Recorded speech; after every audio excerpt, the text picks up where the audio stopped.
The awakening the signal arrived on a Tuesday. Not that Tuesdays meant anything to the Galactic Council, whose members measured time in epochs and stellar cycles. But for the junior analyst working the night shift at the Deep Space Monitoring Array on Kelver Station, it was absolutely a Tuesday the worst kind, where the coffee dispenser was broken and the overnight reports seemed to stretch into infinity. Then her console erupted with light. What in the ... She breathed, her 4 eyes widening as cascading data flooded her screens. The signal wasn't just strong, it was impossible. Broadcasting across every known frequency simultaneously, pulsing with a rhythm that seemed almost biological, almost deliberate. Within hours, every major power in the galaxy had detected it.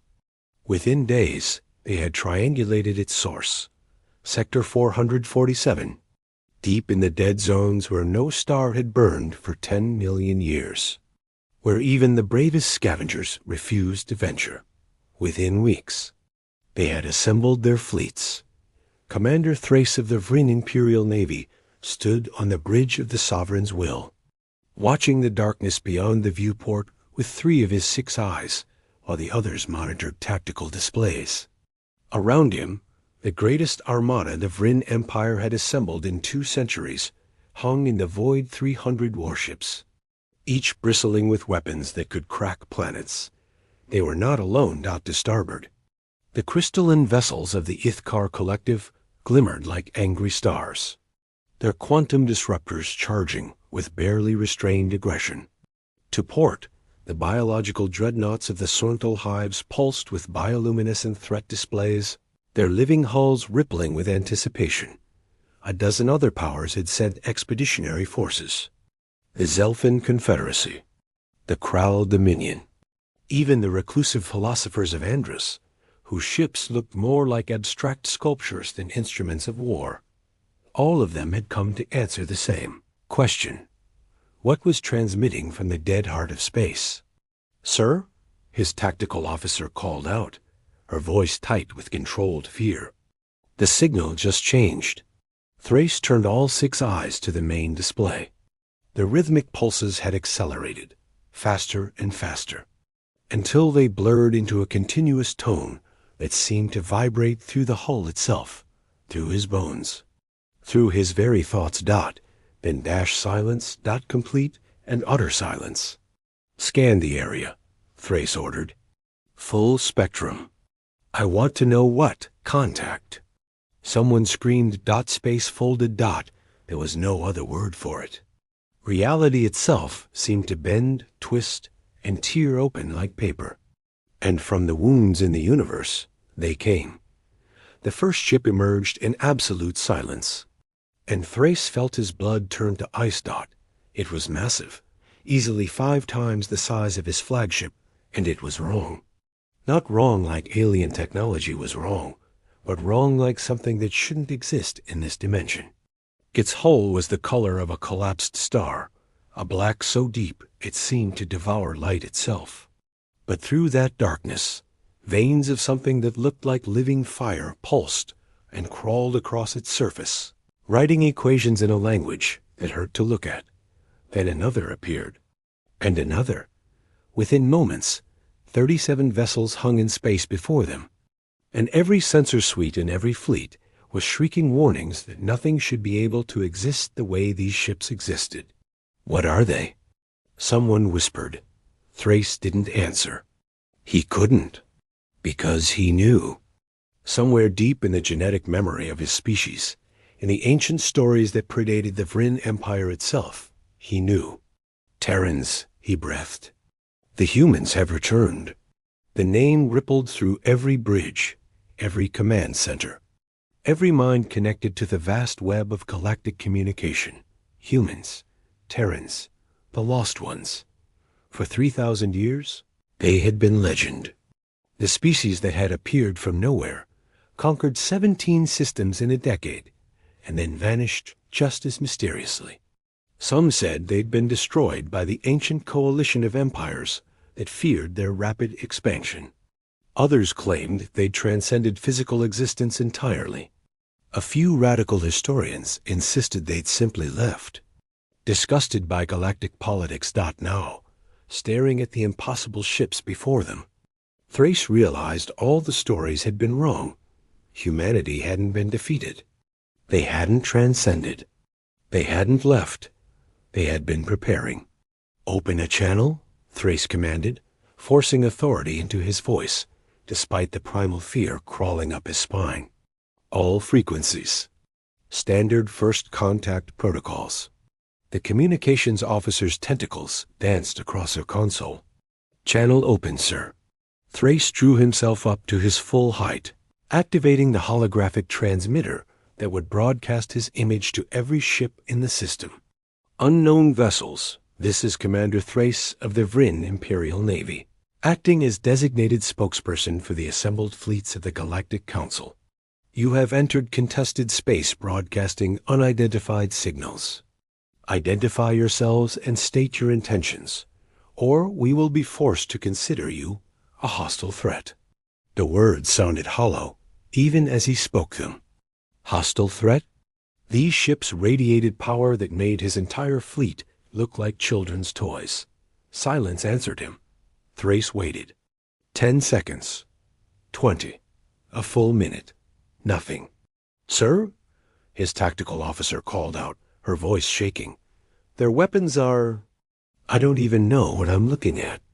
These energy signatures don't match anything in our databases. It's like they're pulling power from ... from somewhere else entirely." "Keep scanning," Thrace ordered. He turned back to the viewport, studying the lead vessel. Now that his eyes had adjusted to its impossible darkness, he could see details. Symbols etched across the hull in that same burning script. Structures that might have been weapons ports, or might have been something far stranger. And at what he assumed was the bow, a name written in ancient Terran script that his translation matrix barely recognized: HMCS Eternal Vigil. "Try again," he said quietly. "Broadband transmission.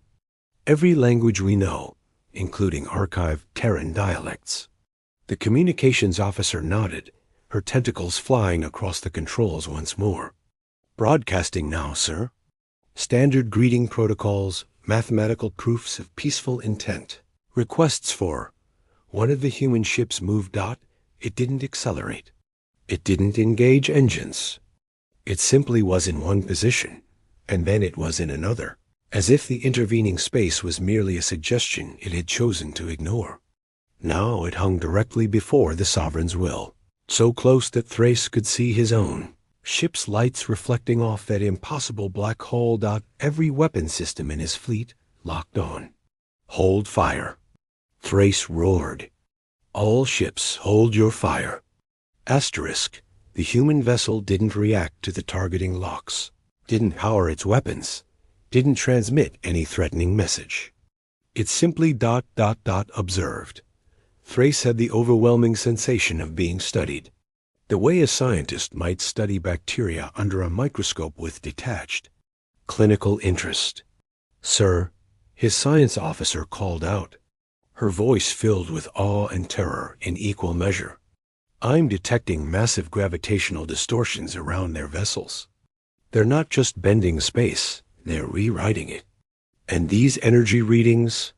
Sir, each of those ships is generating more power than our entire sun produces in a year." Thrace felt his mouth go dry. How is that possible?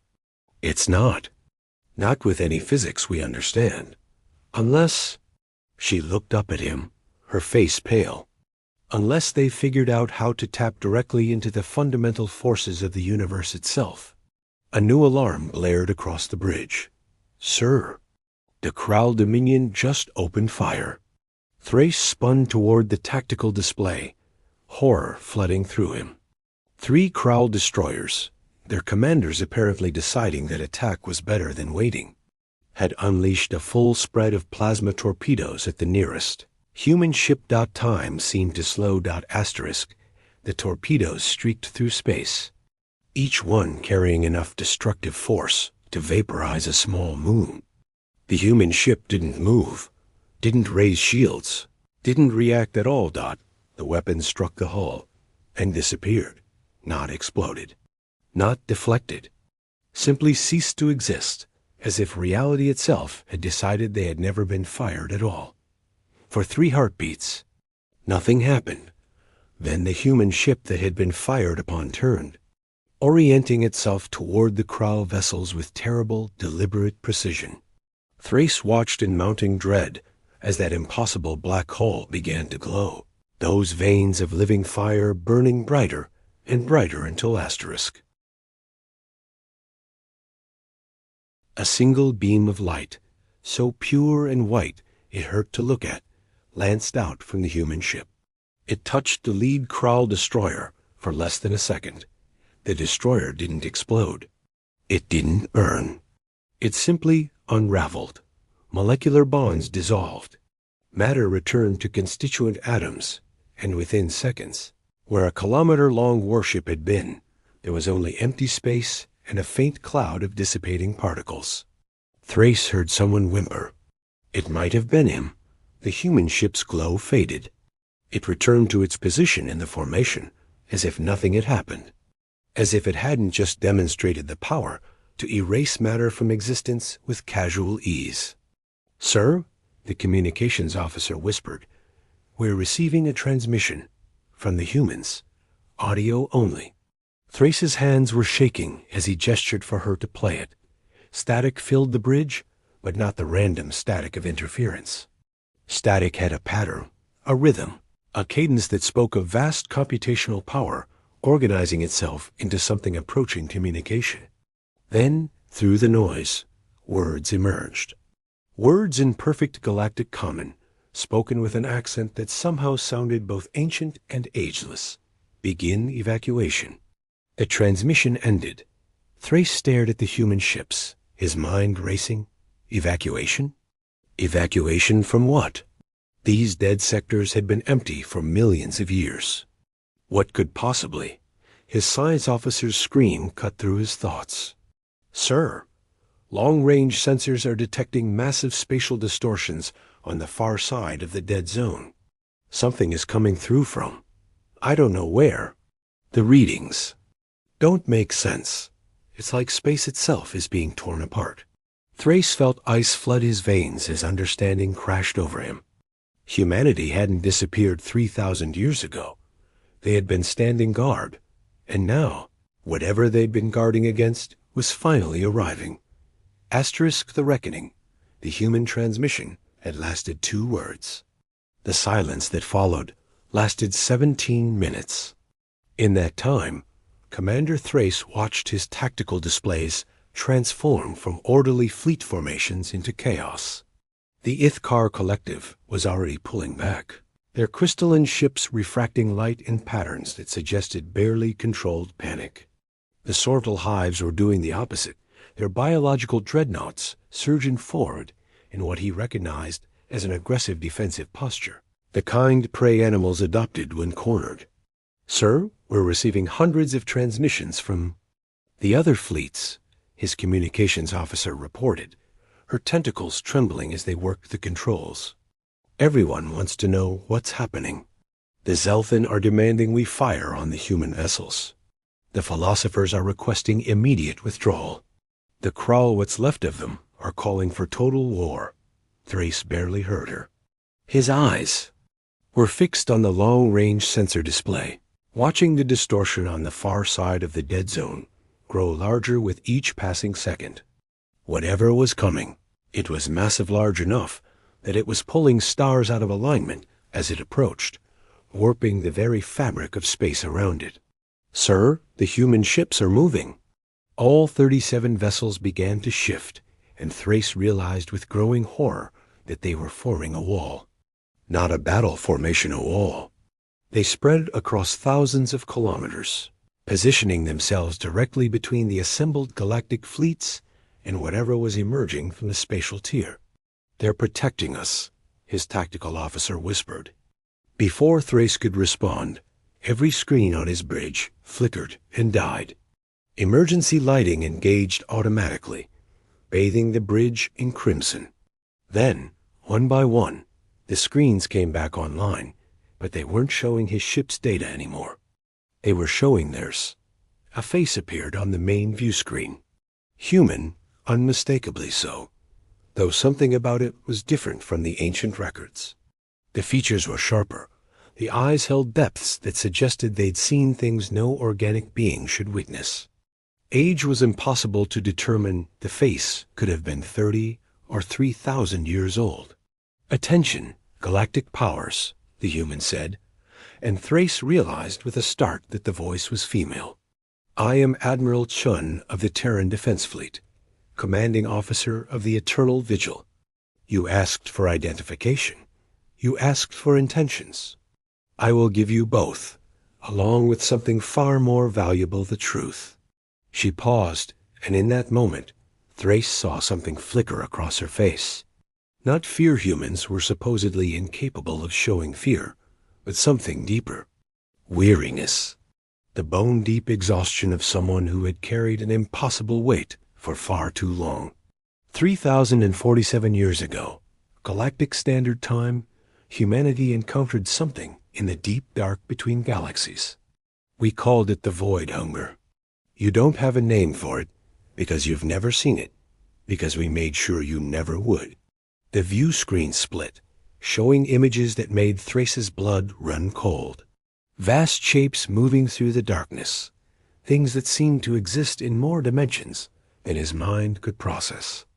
Where they passed, stars went dark. Not exploded, consumed, pulled into impossible geometries that violated every law of physics. It was drawn to concentrated life, Admiral Chun continued. To civilizations. To worlds where billions of souls burned bright enough to be seen across dimensional barriers. The more advanced the civilization, the more attractive the target. Your empires, with your billions of citizens spread across thousands of worlds, you would have been a feast beyond measure.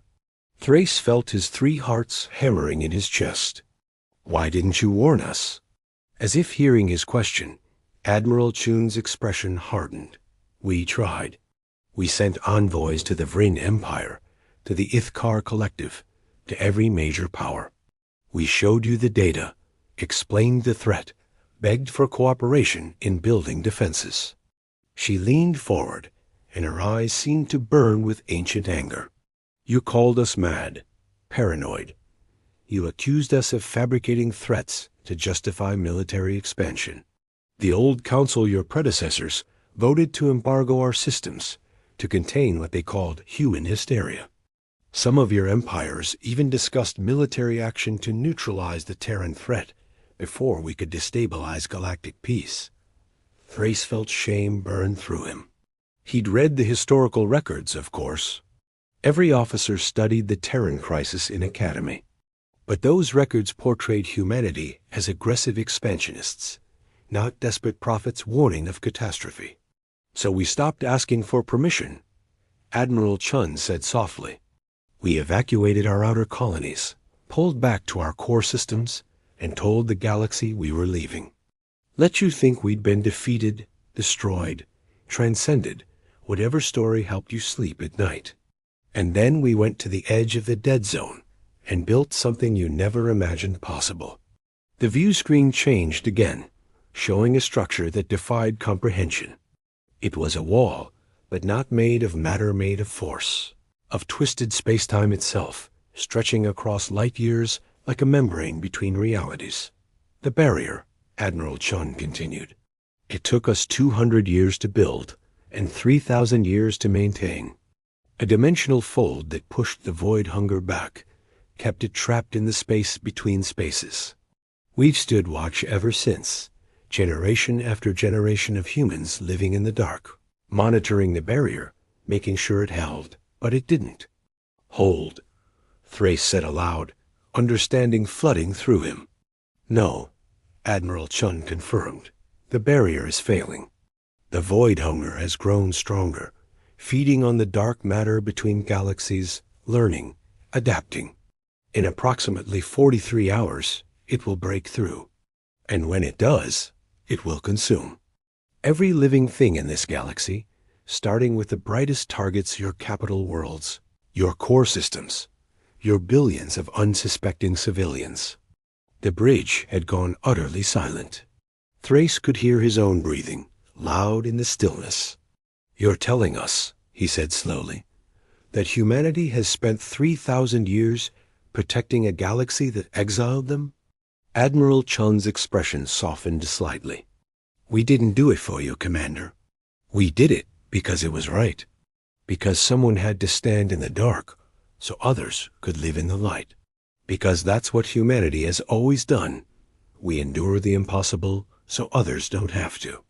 A new voice cut across the communication channel, harsh and crackling with rage. "This is Supreme Commander Vial of the Zelthan Confederacy. Your story is touching human, but convenient. How do we know this isn't an elaborate deception? A pretext for invasion?" Before Admiral Chun could respond, the spatial distortion on the far side of the dead zone tore open. What emerged made Thrace's mind recoil in instinctive horror. It wasn't a ship. It wasn't even alive in any sense he understood. It was absence, a hole in reality, shaped like something that might have been a creature once, before it had been hollowed out and filled with hungry nothing. Alarms screamed across every bridge in every fleet. The thing was enormous, easily the size of a small moon, and where it moved, space itself seemed to rot and decay. Stars in its path flickered and dimmed, their light being pulled into that terrible void. "That," Admiral Chun said quietly, "is a harvester. It's a scout, the vanguard of the swarm. Behind it, there are thousands more, millions, perhaps billions we lost count centuries ago." The harvester oriented itself toward the assembled fleets, and Thrace felt his very soul recoil. It was looking at them, perceiving them with senses that operated on frequencies biology shouldn't be able to detect. He felt exposed, naked, like prey frozen before a predator. "All ships." Admiral Chun's voice cut through the paralysis, sharp with command authority. "Fall back to coordinates. I'm transmitting now. Move quickly. We're about to show you what humanity has become." The human vessels began to glow. Started with those veins of living fire growing brighter, spreading across the hull like a circulatory system flooding with adrenaline. Then the space around each ship began to distort, reality bending in ways that made Thrace's sensors scream, warnings about gravitational collapse and dimensional breaches. "Admiral, what are you doing?" He transmitted. "Buying you time," she replied, "and proving we're on your side. Now move." Thrace didn't hesitate. "All Vryn ships, fall back to transmitted coordinates. Full reverse thrust. Do it now." The Sovereign's will and her escort vessels began to pull away, and Thrace saw that the other fleets were doing the same, even the Zelthan, their earlier skepticism overwhelmed by primal survival instinct. The human ships, meanwhile, held their ground. The harvester surged forward, accelerating impossibly fast for something so massive. Its mouth, if that gaping void at its front could be called a mouth opened wider, and Thrace watched in horror as 3 Ithkar ships that had been too slow to retreat simply vanished into it, pulled apart into constituent atoms, and consumed. Then the human ships fired. What emerged from the Eternal, Vigil and her sister vessels, wasn't a weapon in any conventional sense. It was weaponized reality itself, beams of coherent space-time that rewrote the laws of physics in their path, making the fundamental forces of the universe bend to human will. The harvester screamed. Thrace hadn't known such things could scream, but the sound that tore across every frequency was unmistakable rage and pain and shock that something could hurt it, that prey could fight back. The human weapons tore into it, not destroying matter, but reordering it, forcing the harvester's impossible geometry back into shapes that reality could tolerate. It thrashed, tried to retreat, but 37 human ships had it surrounded now. each one pouring unimaginable energies into the battle. "Sir," his science officer called out, awe replacing fear in her voice. "They're not just attacking it. They're unmaking it, forcing it back into whatever dimensional space it came from." The battle lasted 7 minutes. When it ended, the harvester was gone, not destroyed, Thrace realized, but banished. Sent back through the dimensional tier with enough force that it wouldn't be returning soon. The human ships dimmed, their glowing veins fading back to sullen embers. Admiral Chun reappeared on the view screen, and Thrace could see the strain on her face, the cost of what they'd just done. "That was one harvester," she said quietly. "One scout. The main swarm, the real threat, will arrive in less than 2 days. And when it does, there will be thousands of them, each one hungry for the life energy your worlds radiate, like beacons in the dark." Silence filled the communication channel. Then Supreme Commander Vihal spoke, his earlier hostility replaced by grim pragmatism. "What do you need from us?" Admiral Chun straightened, and Thrace saw something like hope flicker across her features. "We need you to evacuate your core worlds. Start with the highest population centers, the Vryn capital of Kelthera Prime, the Ithkar crystal cities, the Solental breeding hives. Get as many civilians as possible to the outer rim, to systems that burn less brightly." "That's impossible," Thrace protested. "We have billions on Kelthera Prime alone. There's not enough transport capacity in the entire empire. Then you'll lose billions." Admiral Chun cut him off, her voice hard. "Commander, I understand this is difficult. I understand it seems impossible. But humanity has been planning for this moment for 3,000 years. We have evacuation protocols, refugee routes, defense strategies. We can save most of your people, but only if you trust us. Only if you follow our lead." A new voice entered the channel, the melodious tones of a philosopher of Andrus. "And what will humanity do while we evacuate? Stand and fight alone again?" "No," Admiral Chun said, and a fierce smile crossed her face. "This time we stand together. We'll need every ship, every weapon, every species that can hold a line. Because we're not running from the void hunger anymore. We're ending it. The barrier was always temporary, a stopgap measure. But in 3,000 years, humanity has learned how to kill gods." She leaned forward, her eyes blazing with determination. "We're going to seal the dimensional breach permanently. Cauterize the wound in space-time, so the void hunger can never threaten this galaxy again. But we need time to position our capital ships, to charge our dimensional weapons. We need the combined fleets of the galaxy to hold the line for 72 hours while we work. And if we fail?" Thrace asked quietly. "Then at least we fail together," Admiral Chun replied. "At least we face the dark united instead of divided. Isn't that worth fighting for?" Thrace looked around his bridge, saw the fear in his crew's faces, but also the determination. They were Vryn. They had built an empire on the principle that civilization was worth defending, that life was worth protecting. How could they do less than humans who'd sacrificed 3 millennia for that same principle? "The Vryn Empire stands with you," he said formally. "Our ships, our weapons, our lives, all of it is yours, Admiral." One by one, the other powers added their voices. The Ithkar Collective, the Sortal Hives, even the Zelthan Confederacy. Though Vihal's agreement sounded like it physically pained him, the philosophers of Andrus spoke last, their words carrying the weight of ancient wisdom. 3,000 years ago, we failed humanity by not listening. We will not make that mistake again. The philosophers stand with the Terrans. Admiral Chun's smile widened, and for the first time, Thrace saw genuine warmth in it. "Thank you. All of you. Now, let's get to work. I'm transmitting operational plans to all fleet commanders. Study them, implement them, and prepare your people. In 72 hours, we're going to teach the universe that this galaxy belongs to the living. The transmission ended. Thrace stood on his bridge, staring at the tactical data flooding his screen's human strategies, human technologies, human hope after 3,000 years of solitary vigil.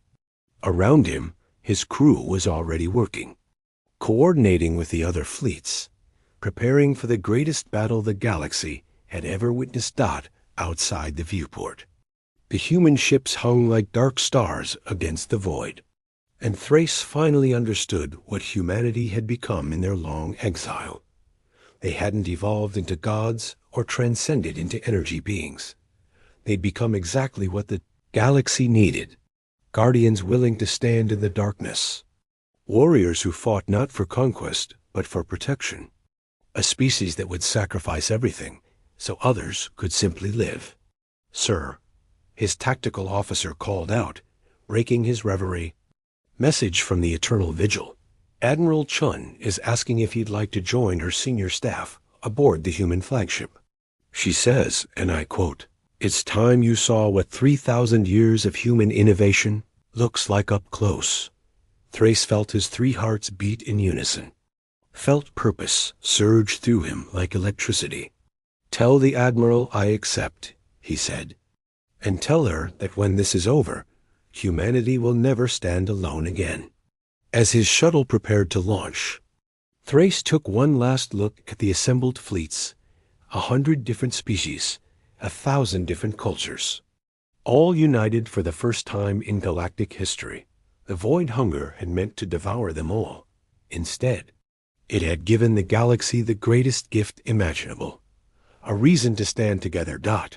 And at the front of that unity, burning bright in the darkness, was the species that had never stopped believing in civilization's worth. Even when civilization had abandoned them, humanity had returned, and the galaxy would never be the same.